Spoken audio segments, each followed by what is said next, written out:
నమస్తే, నేను మీ ఈశ్వర్. ఈ6 న్యూస్ కి స్వాగతం. వార్తల్లోని ముఖ్య అంశాలు. ఢిల్లీ ఆప్ ఓటమితో కేసీఆర్ ఫ్యామిలీ బీఆర్ఎస్ లో టెన్షన్ మొదలైంది. కేజ్రీవాల్ ఓటమితో ఢిల్లీ సచివాలయాన్ని సీజ్ చేయాలని పోలీసులను బీజేపీ ఆదేశించడం సంచలనం రేపుతోంది.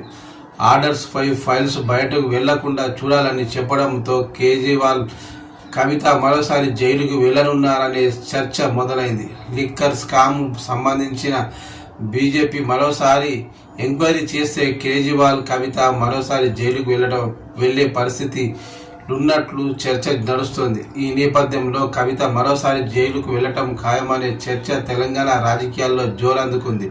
ఢిల్లీ సచివాలయం బయట భారీగా పోలీసులు మోహరించడంతో పాటు ఢిల్లీ లిక్కర్ స్కామ్పై పూర్తి స్థాయిలో విచారణ చేస్తామని బీజేపీ ప్రకటించగా చర్యలు తప్పవనే అనుమానాలు వ్యక్తమవుతున్నాయి. మంత్రుల అధికారిక సచివాలయం నుంచి కూడా ఏ పేపర్, ఎలక్ట్రానిక్ పరికరం బయటకు వెళ్లకుండా జాగ్రత్తలు తీసుకుంటున్నారు. దీంతో లిక్కర్ స్కామ్ ప్రతి ఫైల్ క్షుణ్ణంగా పరిశీలించి బీఆర్ఎస్ ఆప్ను చావుదెబ్బ కొట్టేందుకు బీజేపీ భారీ ప్లాన్ చేస్తున్నట్లు తెలుస్తోంది.